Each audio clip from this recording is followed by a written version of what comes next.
Welcome, ladies and gentlemen, uh, to this show. We want to appreciate you guys for always following us on this show. And we thank you for always sacrificing your time, your energies, your abilities to make sure that you watch our show. And of course, regards to all our viewers out there. And of course, we want to appreciate the Humanist TV Africa colleagues. Um, Bongol in the studio, Katomu Kasa. We want to appreciate you guys for giving us the space and the opportunity to speak out to the people and also keep sharing ideas, keep sharing issues to do with consumers. And of course, we also want to thank those who have kept on sharing their messages, their comments, those who have been subscribing to the channels, and those who have been liking the shows. You keep energizing us. We want really to appreciate you. Today, I'll be taking us through today's episode. Henry Chimera, my colleague, is not around today. He sends you greetings. He's on the move, but I know that next Friday we shall be with him.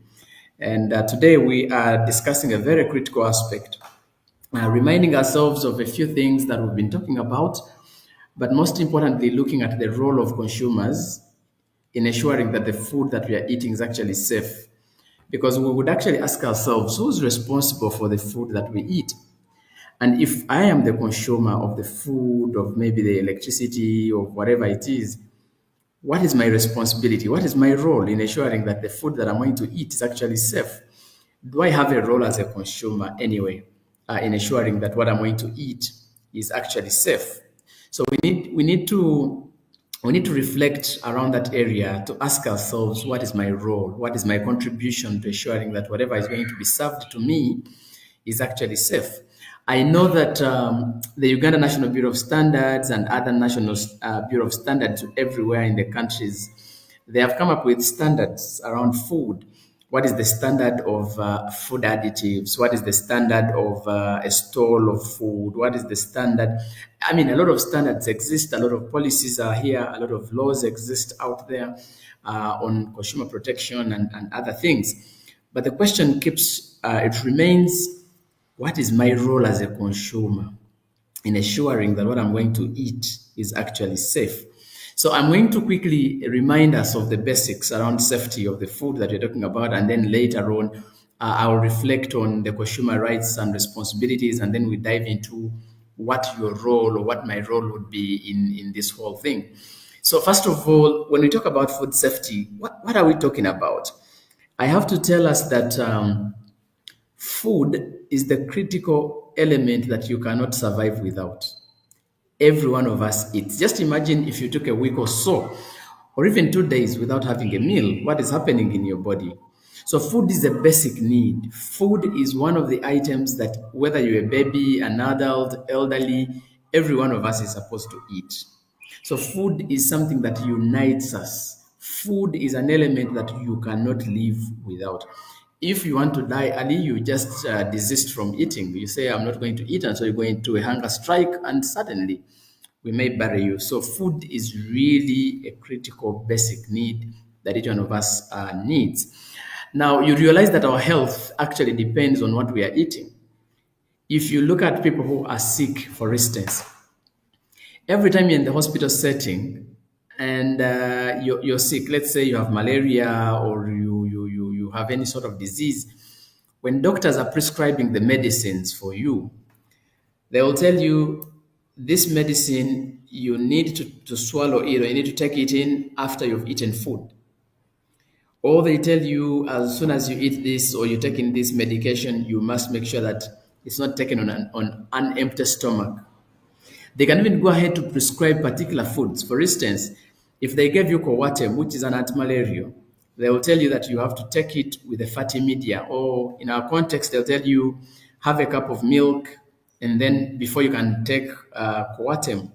So basically, from the medical school, it's we say that you must have food for medicine to work. Actually, there's no medicine that can actually serve the purpose unless it has an interaction with food. So there must be an element of food.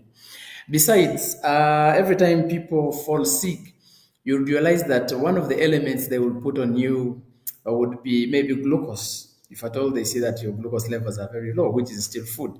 So you see that food is part and parcel of us, and actually we must have the food. And then also you realize that yeah, if someone got sick, they'll make sure that they give you particular foods, let's say fruits and vegetables to boost your immunity so that you heal faster. So if even people who are not able to eat at a particular time because of illness, maybe you are not able to swallow, you are not able to chew food, or you're extremely sick, we shall still make sure that we pass the food through the NG tubes, through those tubes, through the nose. So they put up a tube to make sure that the human being is actually provided with food, irrespective of the circumstance. It is the same. If you have a baby and you've just delivered, before even we wash the baby, our interest is how do we initiate breastfeeding so that this baby starts getting food. So that is the relevancy of food. That is how big the subject of food is. That's how important food is. But now the question is, which kind of food are we giving to people?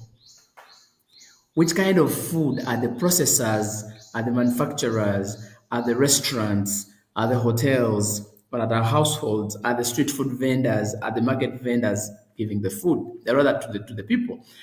Which kind of food are we giving to people? Or which kind of food are we providing to ourselves? Because I have to keep saying that every one of us is a consumer. Whether you're a president, whether you're a minister, whether you're a street food vendor, whether you're a boda rider, each one of us is a consumer of food. Now the question is, which kind of food do you have access to? If you're the one providing the food, which kind of food are you providing to consumers? If the food you're providing is for other people, which kind of food is it? And so we start reflecting on the safety of the food. How safe is the food? If you're sick and they tell you to eat food so that you get immunity and you cure very fast, in fact, if you consumed unsafe food, you actually become even more sick, and even that can propel your death actually, and you die early. So we're now reflecting on which kind of food are consumers having access to? Which kind of food are you guys who are providing the food actually providing to the consumers? And I want to quickly run through some of the food that we see you guys giving to us. So most of the food now we see, which is supposed to be giving us life, tends to be killing us. I would say killing us, because at the end of the day, when you give us food that is unsafe, you're actually literally contributing to disease. You can just imagine that. Okay, I wanted to upload some. I wanted to upload something here so that we can see it, but I think I'm limited. I see some. Okay,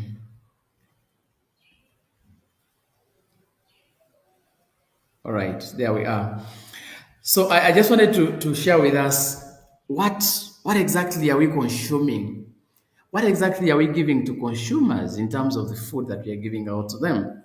And how relevant is this? So one is that if you look at the kind of food that we are now giving to people, if you just look at those photographs, who is actually behind post-harvest handling? Who's responsible for drying this food? Who's responsible for grinding this food? Who's responsible for transporting this food? You realize that even when you're the one who is farming, or you are the farmer, you realize that it's the same food that you're going to eat, meaning that you're a consumer. So at that level, what are you doing to make sure that what you're going to consume is actually safe? One, you're a farmer, but at the same time a consumer. So what is your role at this point?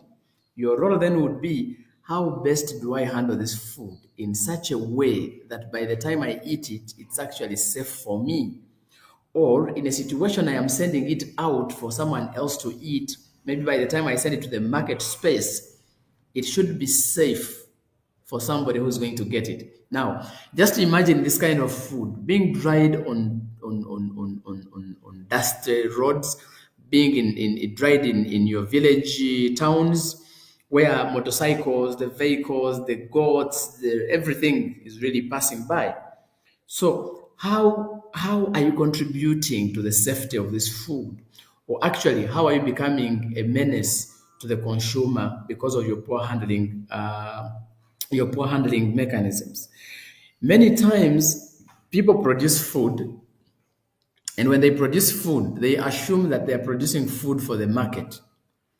And so they handle food wrongly, and then they take this food to the market. It is very unfortunate that every time we take this food to the market, we assume that it has gone away from our hands. We actually forget that if, for instance, I have this maize and I take it for processing and I sell it off, these guys who are buying it bulk, they will bring this same maize of yours and they put it in the shop. And when I put it in the food shop, you will come tomorrow in the morning and you go and buy maize flour or you go and buy cassava flour. Actually, which cassava came from your household, but now it has been processed into flour. And so you find it in the market and you cannot tell that it was actually the one that belonged to you.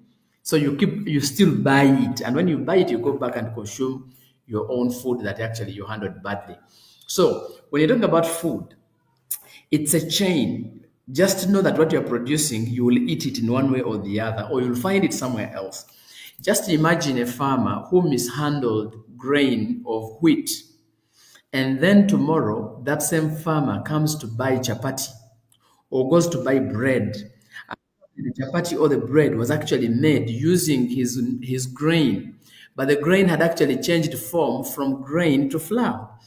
And I mean, so what is the role of all of us in ensuring the safety of the food? One of them would then be handling the food in an appropriate manner, ensuring that the way you handle food dignifies the person that is going to consume it at a later time. And you are not sure who that person will be. It could actually be you, but you're eating it in another form. What was grain is now maybe has been transferred or it has been processed into chapati or bread. So you see that you're actually eating your own, but in another form. So it is therefore your role as a consumer to make sure that the way you're handling food dignifies the people or other consumers who are going to eat it. So make sure that the way you're handling food is appropriate. Make sure the way you're drying food, you're really not drying it on bare ground. You're not drying it on stones. You're not drying it on rusted iron sheets. I mean, you have to think about every time you're handling food, think about it as a consumer first because you're gonna eat it. You're the first person to eat that food. So this is a reflection of how people are actually handling the food and they forget that actually they're going to eat it. So if you look at the way people dry the food, you find a lot of food on tarmac roads. I have kept on mentioning this that every time, every single time, food is poured on tarmac. You like it or not, as long as there is heat, as long as it's shining, as long as there is sunshine, the heat that is going on the tarmac road. Because people say that when you pour food on the tarmac, it dries faster, which is true. But the question is, what is making it dry? What is making it dry is that the sun hits the tarmac, and then the tarmac, because it's black, it absorbs a lot of that heat. And mind you, as it's absorbing the heat, part of this of tarmac is actually wearing off or it is melting off, and then it finds food. And when it melts off and finds food, this goes into the food. Now, a particular processor or a farmer will assume that I have my maize on the road, on the tarmac surface. And then when you assume that, it is going to dry very fast, which is okay. And then when it dries very fast, you go and process it and sell it off to off-takers, to retailers, and all those guys. But remember, a substantial amount of tarmac has already gone in, what we call now the tar, that black thing. It has already gone inside the food. Actually, that is why you see some of the roads, actually all the roads have to wear off at a particular time. Where is the wearing off going? Every time it wears off, it means there has been melting kind of component happening. But then when it melts and finds food on top, that kind of tarmac or tar will actually go into the food. And then when you go into the processing, it will mix up.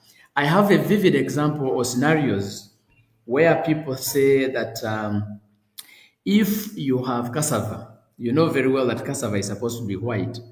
But in some places where cassava is grown, the cassava is actually black because of the handling. It was put on the tarmac, and so kind of it becomes black. And now people say that when you get this cassava that has been dried on tarmac roads, if you have very small quantities and you put it in water, it actually absorbs the water faster. And so people were proud saying that no, actually this is the one which is good because you use less flour and then you cook more but using less flour. And so they think that it touches the water very well, it mingles very well. So the issue I kept asking them, so why do you think it mingles very well? Because it is sticky. Probably it is sticky, but what is making it sticky is probably the tar. Because I mean, this is more or less of attachment on surfaces. But so when you put this flour in the water, it has of course to absorb water very quickly because it's already having tar. So you see that when we think about food as a farmer, think about the same food as a consumer because you like it or not, you'll produce it, but tomorrow you'll go and buy it from a shop and you'll still eat it. So it is just the same as coffee. If you buy coffee, tomorrow you go back to the shop and you buy now coffee that has been processed for your tea or for your coffee, whatever.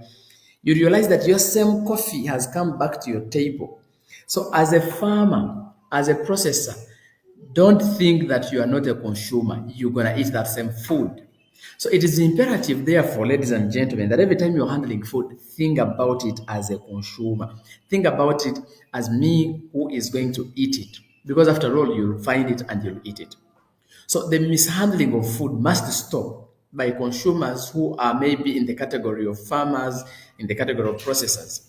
Let us handle this food in such a way that is going to give life to whoever is going to consume it, not causing them disease. Just know in the world now, the World Health Organization is reporting that we have now 200 over 200 diseases that are associated with food safety. That you have 200 diseases. If someone just said mention any 10 diseases, it can even be difficult for some of us to mention. But we have 200 plus diseases that are associated with contamination of food. That people are in the hospitals sick, dying because they consumed unsafe food. Who made this food unsafe? It is still us who made it unsafe. So you the farmer, you the processor, you the transporter of the food, you the consumer, we are all consumers. And so we must take precaution of how we are handling the food. Recently, I think in December last year, there was I think 75 consumers who got sick and they were hospitalized. And when they were hospitalized in one of the districts, I think it was Hoima, all of them had consumed a particular yogurt. There was a particular yogurt being sold by one of the community members, and people fell sick. But one of the investigations that were carried out indicated that we have people who are making, for instance, yogurt or ice cream, but they make sure that their children cannot consume the same product that their parents are making. And so we're like, okay, so if you're making this kind of product, how come that your children, you cannot serve the same product to your children? And one of the ladies told us that when she looks at the process of making her yogurt, she feels that she cannot serve it to her children or her family members. But remember, she's serving it to other people. So we kept asking, so why do you give others what you cannot eat? She said, no, man, the process we really make this thing, I think is not really good for my children. So there was some bit of syndicate. So in the same community, there were two people. One was making yogurt and the other was making ice cream. Now, the lady who made yogurt told us she can never consume yogurt she makes and she can never give it to her children. Now, she sends these pieces of, she packs it and then she sends it to the market. But she has a particular person in the trading center who buys this yogurt and sells it. And actually, it is sold continually. Many people drink it, many people take it. And also the person who is selling this now the shop attendant who is selling the yogurt, also at her home she makes ice cream. So we visited her as well, and she's like, the ice cream she sells, she never eats it, but she sells it also in her shop. So in her shop she has two things: she has yogurt from the neighbor and then her ice cream. The neighbor who gives her the yogurt can never take that yogurt, and then also herself who is making ice cream can never take ice cream that she makes. So these two ladies are making food products that themselves cannot take. The most unfortunate bit is the person who makes yogurt prefers taking the ice cream from the other lady. So whenever she's supplying the other person ice cream, rather yogurt, the other person gives her in exchange ice cream. So when we asked now the two, they had never understood that each one of them is not eating what they are making. So when we put them together, they realized that one was eating ice cream from the other person, and this one was eating yogurt from the other. But all of them were fearing because the way they were manufacturing or they were processing it was not healthy. So each of them was receiving the balance of not preparing food well. You're eating a yogurt which you didn't make, and someone else made it for you. And also, this one who made the yogurt is eating ice cream, which ice cream was made by another. So you see that food unites us, you like it or not. The only thing is we have to keep it safe. So when maybe proceed to the slide, if you look at that next slide, you realize that the way people dry the food in our homes, the way the big guys dry the food on the roads is really appalling. If you look at all these photographs, if you go to such a village and the goats, the pigs, and whatever, they are just really playing in the food, do you ever think that you are the person who's going to eat this food? Do you ever imagine that this food will land on your table? Many of you do these things and you think maybe the food will go to the schools, which is okay. But whose children are in those schools? It is our children. So a child leaves this food with the goats playing in, with the rabbits, with the what, with the everything wrong. And then this child goes and finds the food from her home or his home in the school. And so we eat it. I have seen parents whom I've always complained about putting rodent poisons in beans in your stores. And you think that maybe this food is not going to come to you. No, your children will find those beans in the school and they will eat them, they will fall sick, they come back home. When they come back home, the money you just used, rather the money you just got from selling these beans, you get the whole of it and you go and use it for medication of the same child. So the food safety, we need to reason it out. We need to think about every practice that you're doing. Just imagine that you're the one going to consume that food tomorrow, or even that evening, by the way. So why do you think that this food will go to Kampala? The Kampala guys will only do one thing. They will process it into flour and send it back to your village, and you find it in the shop. So it is the same food you send to Kampala that actually bounces back to you. If it is milk, and let us say at the point where you are bulking milk, you're putting it in one place so that the big boys come and pick it. And then you start using it, rather, you start using wrong chemicals to preserve the milk. For instance, you start having formalin to preserve the milk. These guys will come and pick the milk, they just go and pack it, and they bring it back to you. So you who put the formalin, you will still find it. So what I'm trying to relate here is that all of us are consumers. Even when we tend to think we are farmers, we are producers, we are transporters, we are whatever, at the end of the day, your food comes back to your table and you eat it. So your role is assuring the quality handling of the food. Very critical for you. That every time you handle food in a manner that is disgusting, you know that food will bounce back to you. So, how responsive are we? How careful are we to make sure that the food that we are giving out, that we are putting on the market, is actually fit for human consumption? Using the example of the goats here, there is one of the big processors in town in Kampala here. I one time visited that site and I found that that processing plant, these guys had dogs. The dogs that, okay, these are security dogs, they're the dogs that keep the place in the night, etc.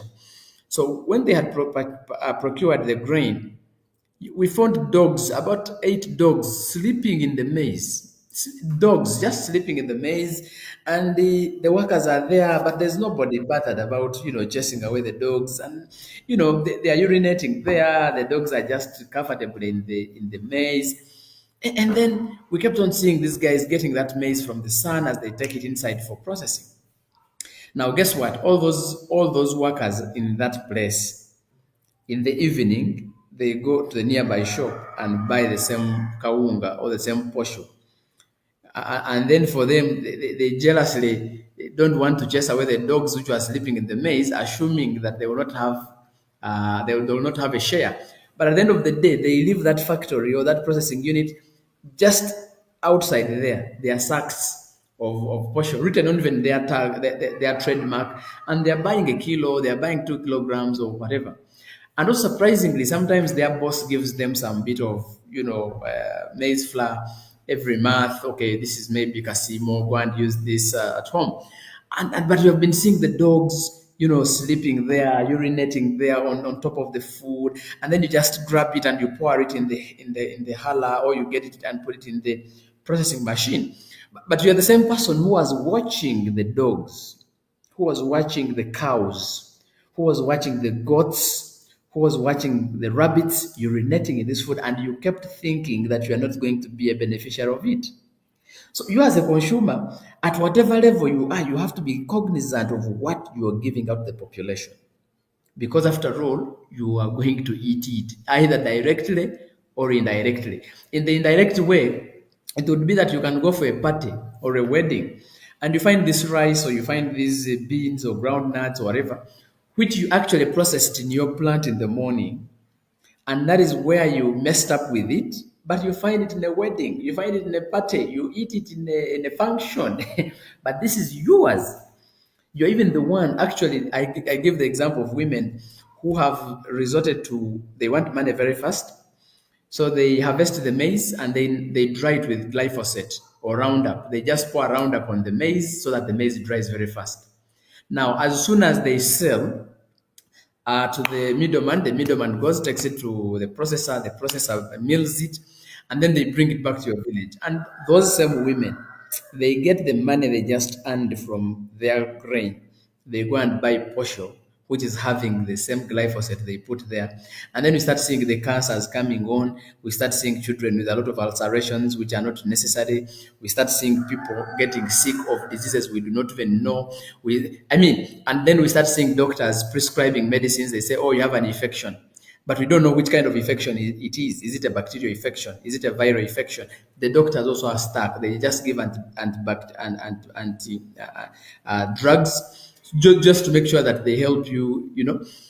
But this is because of the mishandling of the food, which you assume you're not going to eat.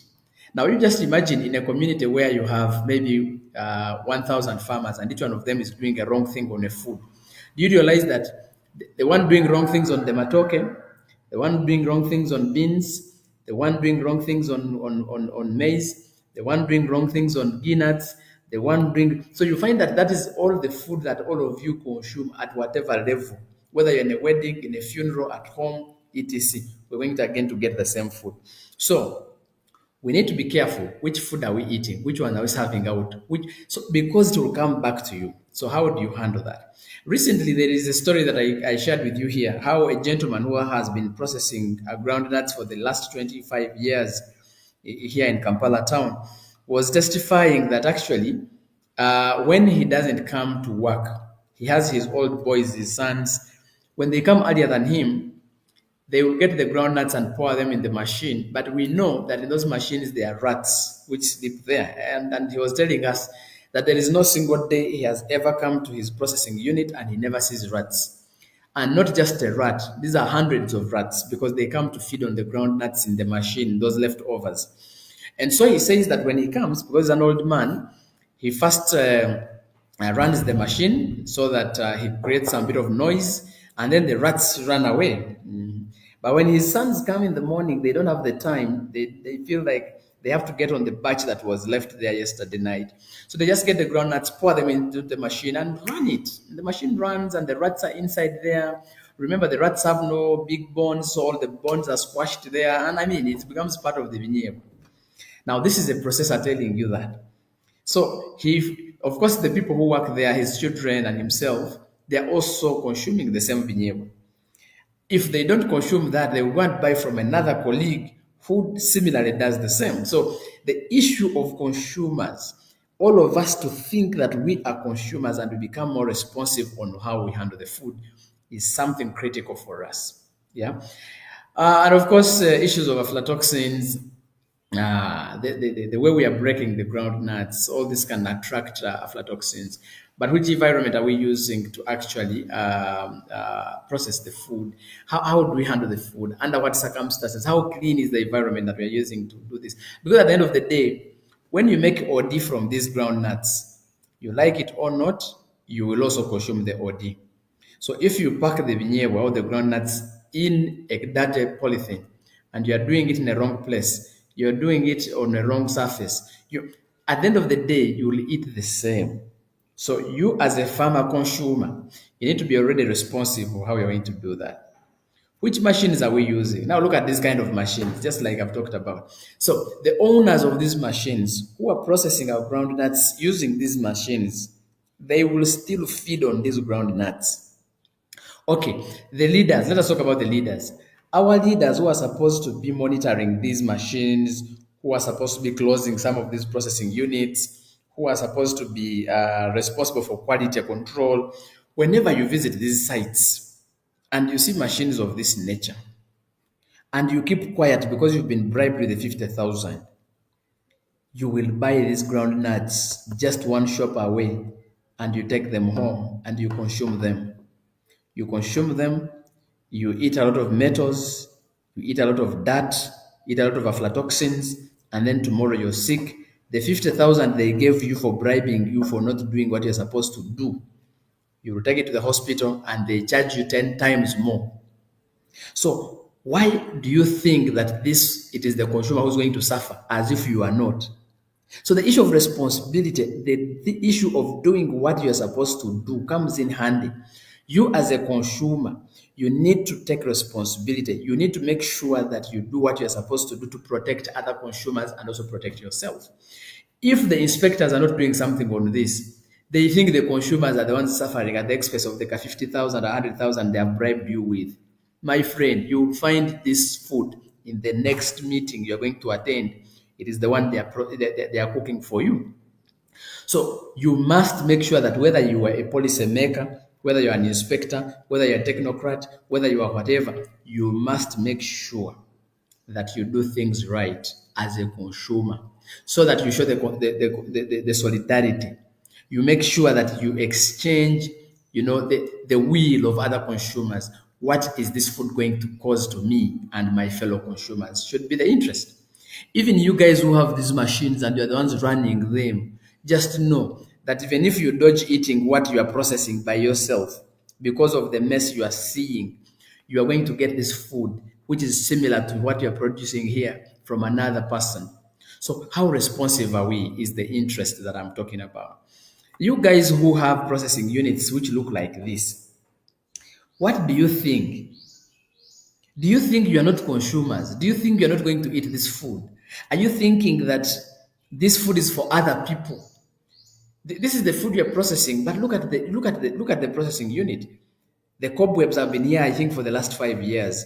When the machine is vibrating, they're going into the food, And then, I mean, what are we up to? What are we even thinking about? Do you think that you can ever eat the food that comes from here? Okay, yes, you can dodge and say, I am not getting food that is being ground from here.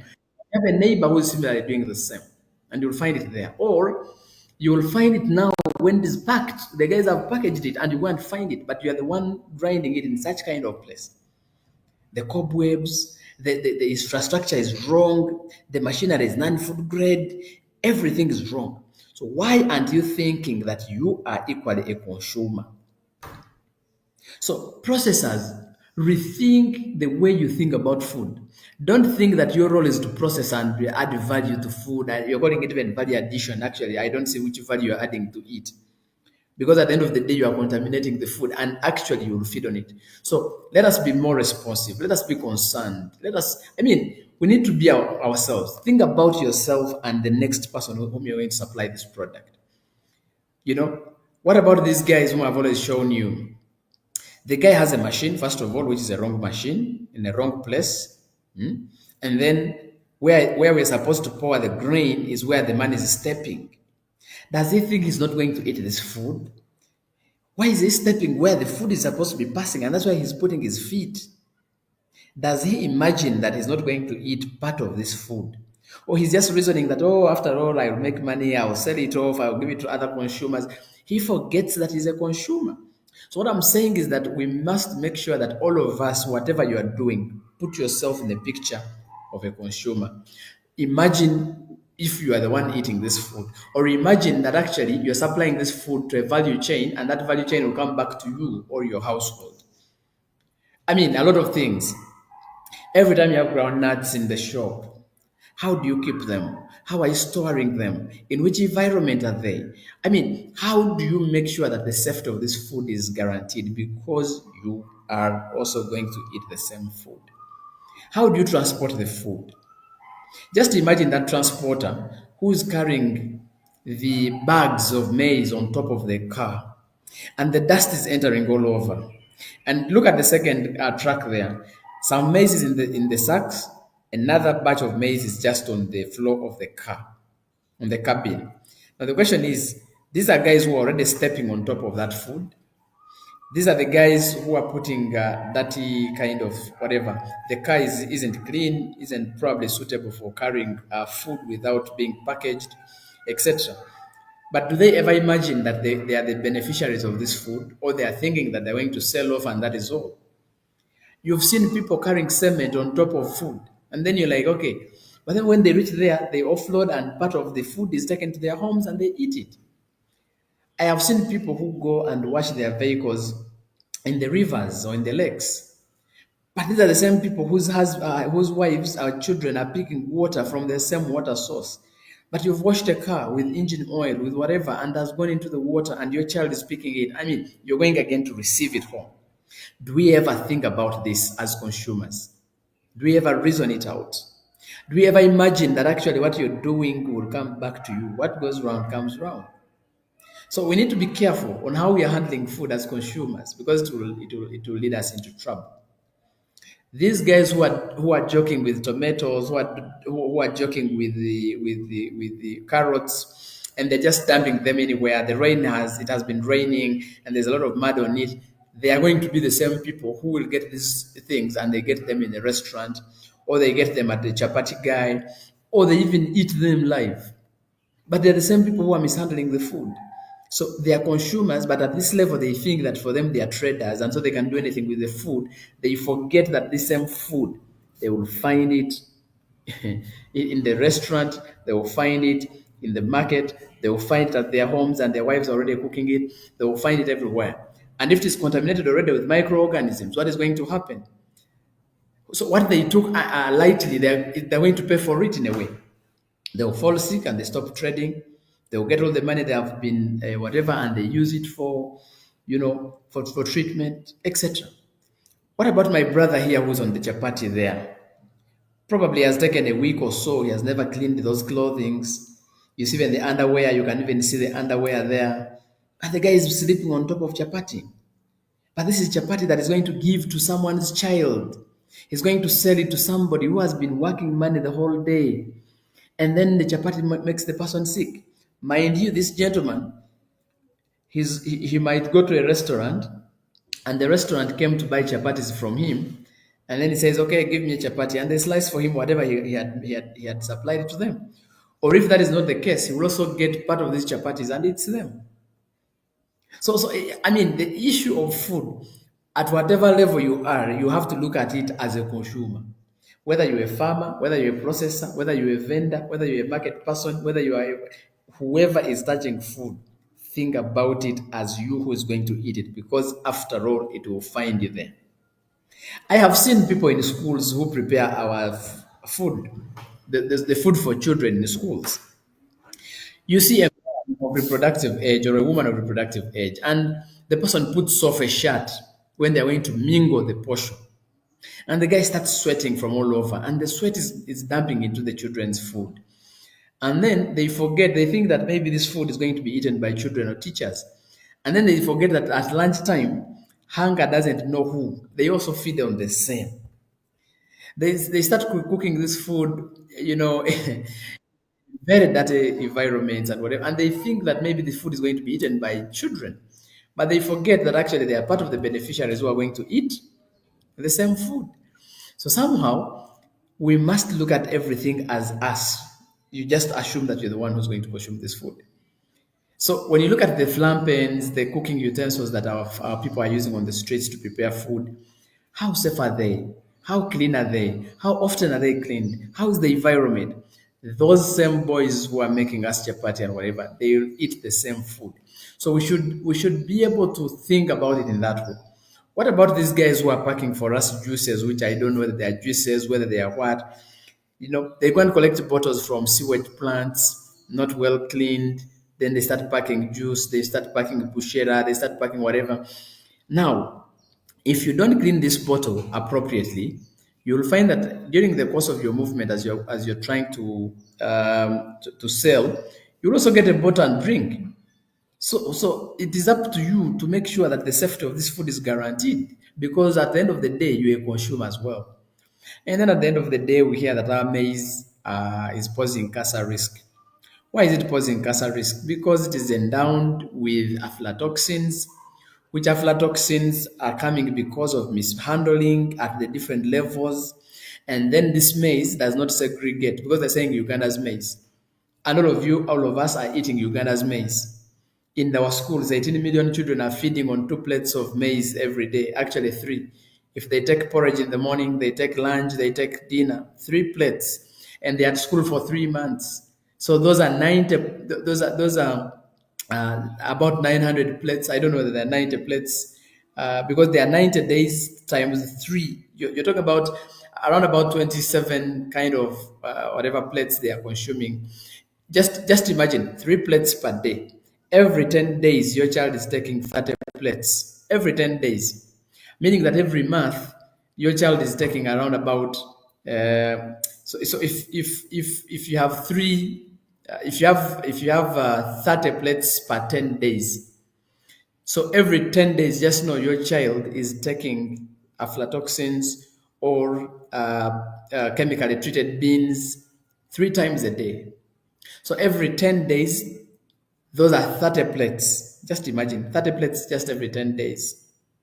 So we have a lot of work to do. We have a lot of work to do. And this child is in school for 90 days.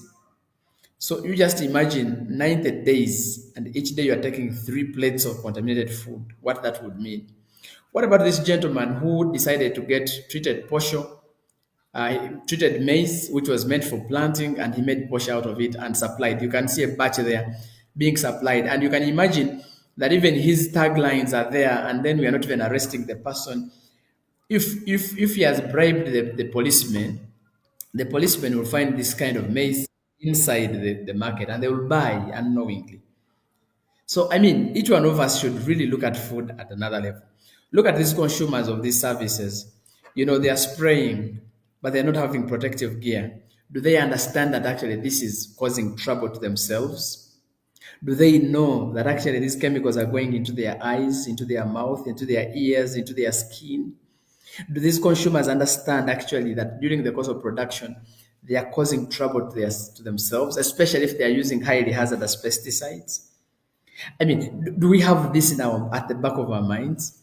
Does this consumer know that when they get these bottles, which have been having chemical compounds, maybe they have been having pesticides, and they put them in the kitchen, and then sometimes they even start using these bottles, empty bottles, to carry water, to carry cooking oil, to keep salt, to keep sugar, to keep majani or tea leaves, to keep coffee. Do they understand that this is a risk? Do they know that actually there's a problem that they are creating out there? Do they know that they are causing trouble to their bodies? So, reasoning like a consumer at every point is very critical. That every time you get this, have you read this information? Do you know what they are saying about this product? Are you reading the signs in there? It's very critical for us as consumers to be aware, to be informed of what is going to happen. What about these consumers of these other services? Look at how the gentleman is comfortably spraying, and this whole thing is coming in back to his mouth, his ears, his eyes, his skin, his whatever. Is he aware of the repercussion that this brings? Is he thinking as a consumer? Is he reasoning as a consumer that at the end of the day, while he wants to kill the insects, while he wants to produce a lot of food, is he thinking about himself as a consumer and then the consumers who will be passing by, the consumers of the air around where he's spraying, consumers around who are going to buy his produce? Do we think about this like consumers? What is this having, the implication of this on the consumer? Look at this father here who is mixing his chemical around his children. And these are kids, and assuming this is a highly hazardous pesticide. No child is protected. They're just there and open, and the guy starts spraying them. I mean, is he thinking that these consumers are actually, these children are consumers, and actually they are consuming whatever he's spraying?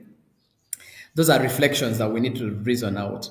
Do these consumers think that when they are spraying and they are not protected, they are half naked, and another person is, they're spraying near the water source and another person is picking the water? I mean, do we ever think about it that, well, I can spray and this is near the water source, and this water is going to our tap, community tap, where our people are picking the water, and actually your children are also picking the water, and this is the water you're going to find home for washing your hands, for cooking your food, for drinking? Do we ever imagine it that way? I don't know. I mean, when we put chemicals on top of vegetables like we see in Kampala, do we ever think that actually whoever is putting them is also a victim? I don't know whether we ever imagine it that way. Because just imagine this: a vendor who is in the Nakasero market, or a vendor who is in Kalere market, and they're applying Mancozeb. One, Mancozeb is a highly hazardous pesticide, rather a fungicide. You have put it on your tomato, and basically you put it with your bare hands, meaning that your hands already have some bit of powder from Mancozeb. And then every time a consumer comes to buy, a customer comes to buy, you sell. And now when you're selling, what is happening? When you sell these tomatoes, you are touching them, you're packing them in the cavera, and you're giving to somebody else. But when a chapati man passes by, you're like, oh, I am hungry. Please, can you offer me chapati of 1,000? The chapati guys quickly give you the chapati of 1,000. Hardly do we see the vendors going to first wash their hands with soap for them to start eating.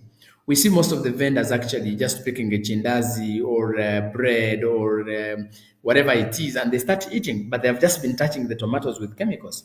So while for them they think that the tomatoes will keep longer, while they think that the consumer will go home and they wash the tomatoes, what about them who have been touching these tomatoes with their bare hands, and now they are touching food and they are eating? So did they reason at one point that they will actually be consumers of that mancozeb before even the consumer who bought it has actually cooked it? So the role of us consumer, we need to really think deep that everything that is happening, it is us the consumer, or it is us to consume it anyway. So we need to think about so many things. You just look at our women and men who go to salons. Every time you're in a salon, you see people.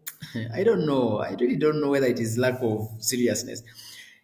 The women are in the salon, and then the salon attendant, is actually spraying the head with that the sprayer. And then another woman is eating right there, is eating. But this is a sprayer. The person is spraying the head and that hair of the women, and then this the whole jelly thing, and then but someone is also consuming from the same. I mean, the question is, why aren't we thinking as consumers? Why do we want to think that I'm in a salon and then you forget that you're consuming? I have seen men who are in the garage. Very interesting. They bring them food in the garage and they start eating from the garage. But where they're eating from, there is already engine oil, there is whatever there. And then after they have eaten, first of all, they eat while they're touching metals with oil, metals with whatever, and they forget that actually they are consuming. They just, I don't know whether they forget that they're actually consuming food, which food is supposed to give them life. But why do you want to take food alongside the engine oil? I mean, when did we reach this level? So I think that there is a lot of work that we need to do as consumers to protect our being, to protect ourselves. So I have already shown you this. And so, ladies and gentlemen, I was just trying to give a snapshot of how we need to be cognizant as consumers of what we need to do. Having said all of this, uh, Bongole, you need to give me some bit of consumer rights. Consumer rights. Each one of us has a right. Okay? Each one of us has a right or different rights.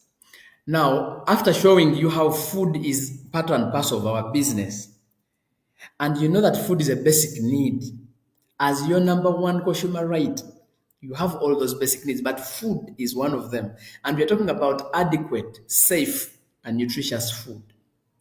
Now, if food is part of your basic needs and you're already contaminating it the way we have observed, whom do you blame if you can't do something?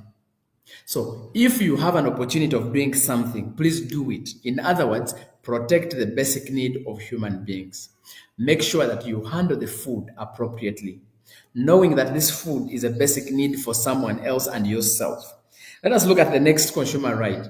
If you look at the consumer right to safety, looking at where I've come from, what I've been explaining, how safe is this product that you're handling, that you're going to give to the consumer? Now, you, the consumer, you know that you have a right to safety. When you go to a market and you see food that is having white stuff, chemical, and you are observing with your naked eyes that this is a chemical, why don't you remember your consumer right on safety and you don't buy that so that you keep safe? When you go to, let us say, when you go to a garage and you see that the environment is not clean, why don't you want to protect your safety? Why do you want to eat from those areas where we have chemicals flowing? If you are a consumer, why don't you observe that now this product I am going to eat, the flampen they are using is not clean. The small towel they are passing on your chapati is not clean. Why don't you think quickly about your safety? Because this is your right, but you have a responsibility to make sure that you achieve this safety. And you people who are giving us the food, do you ever think about the safety of the person who's going to consume your food? You people who are giving people chemicals to use, do you teach them about the safety, how to use the safety gear to make sure that they are not actually destroying their bodies, they are not killing themselves during the course of spraying? Are we cognizant of this? So me as a consumer, I need to demand for my safety. But are you demanding for that safety, you consumers? Are you demanding that your products, the products that are giving you, are actually meeting the safety standards?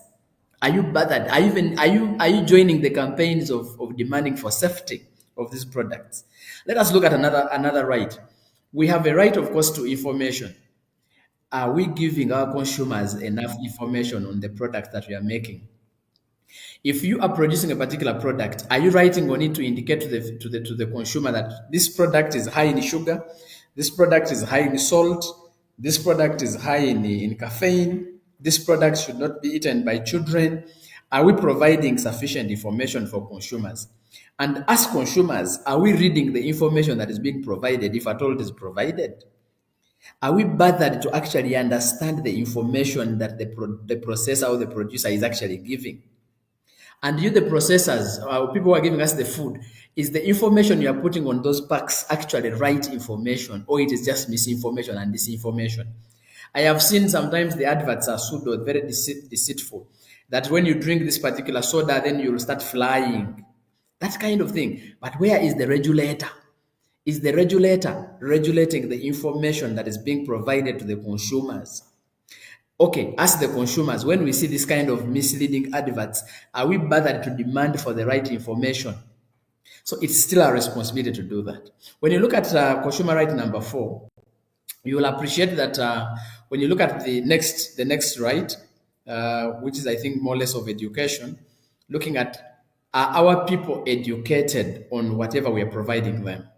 So we need to be careful. Every time you think as a consumer, think about the right, think about your responsibility. Are we demanding for safety? Are we demanding for information? Are we even holding people accountable who are giving us wrong information? So I will implore all of us consumers. One, we need to advocate for ourselves. No one is going to advocate for us. We need to stand up and advocate for safe and nutritious food in our countries, wherever we are watching from. If you are in Uganda and you see advocates coming up and are speaking about highly hazardous pesticides, which are actually claiming so many, perhaps many lives, which are dangerous to environment, our environment, which are dangerous to life, which are cancerous, which have been proven to to have an effect on aquatic life, which have been proven to be disastrous to bees, we should be able to come together and join hands and advocate something against that so that our safety is guaranteed. And then we are able to receive healthier options. Join the advocacy campaigns so that you advocate for your safety, you advocate for your safe food. Secondly, well, let us aim at demanding for awareness sessions. We need to be informed. Awareness has to be created, but it is us to demand for it. Do you ever demand for an awareness campaign in your community? Do you ever campaign for education, sensitization? Do you ever, because every radio in Uganda, for instance, has what we call the government hour. Every radio, it is a must. You must have a government hour. But how often do we teach our people about food, nutrition, and whatever? And those are the core things. But it's all about politics. How do we leverage on this as consumers to tell our leaders, to sensitize us, to educate us on things that actually matter to us? What about rejection? Why don't you reject products that are not safe? Why do you go and buy things which you know that are not safe? Reject them. Reject. I mean, that is your role. You need to be able to reject what is not safe. But many of you, because it's on the market, then you just buy. No. You have a right to safety. You have a right to information. When you get the right information, you should be able to work against the unsafe products. And therefore, you need to be able to reject what is not safe. Why do you go, for instance, to a restaurant and you see people serving even food from a kavera, from a polythene bag, and you continue to buy it? Why? Why do you go to someone who's selling commando or who's selling chapati and you see the guy passing that can dry that a cloth and the guy passes it on top of your chapati and you take it? Why are you not rejecting it? Why do you go to the market and find tomatoes endowed in chemicals and you take them? Learn to reject what is not safe for you. As simple as that. And by the way, the more we reject those products which are not safe, the more the owners of those products improve them. And that is it. That is how big a consumer is. Remember, we are the biggest in the economy. We are the ones driving these things. We are the biggest entity. If the consumer is not there, all other products will collapse. So reject what is not safe. Demand for your rights. Demand for what belongs to you. It's all about that. And make sure as consumers, we are in solidarity. We are working together. When I reject this, you also come and reject it. The other one rejects it. So that if you are 10 of us rejecting the same product, the owner of the product has to go and reformulate it or give us a better deal. This is our role. This is our mandate. I mean, let us hold people accountable as consumers. If someone is providing unsafe food, why aren't we holding them accountable as consumers and we reject their products? Or we actually even go and sue them. Why are we not suing people who are doing bad things to us? If, for instance, I found somebody who has gotten treated maize, which is supposed to be for planting, and someone has made a portion out of it to give to the schools, why don't we mobilize ourselves as consumers and arrest such a person and we grab him by ourselves and we take him to police for further action? The issue of solidarity. So we need to do our responsibilities very well for us to be able to access safe and nutritious food. The moment we leave our rights and our responsibilities in the hands of the food processor or in the hands of the farmer or in the hands of whoever is giving us the food, we leave them to make for us choices, we are finished. So we need to be able to reason out our choices. How are we making our choices? How do we make sure that whoever is providing us food is held accountable to make sure that they follow what we need? So, ladies and gentlemen, this is what we had for this show. Of course, with so many things, we need to be represented, of course, just like I kept on saying. Do we have actually a consumer movement where we can always go? Do we seek for redress? Are we able to go and ask Whenever I have a wrong thing that I've bought from somebody, do I have the capacity to quickly go back and pick a new item or seek for redress? And actually, our regulators, where is the redress mechanism? Do we have that? And our consumers even demanding for a redress mechanism. There is a policy that is being developed in Uganda, I think the Consumer Protection Policy, which perhaps will highlight all this. But why do we take many years without such policies in place?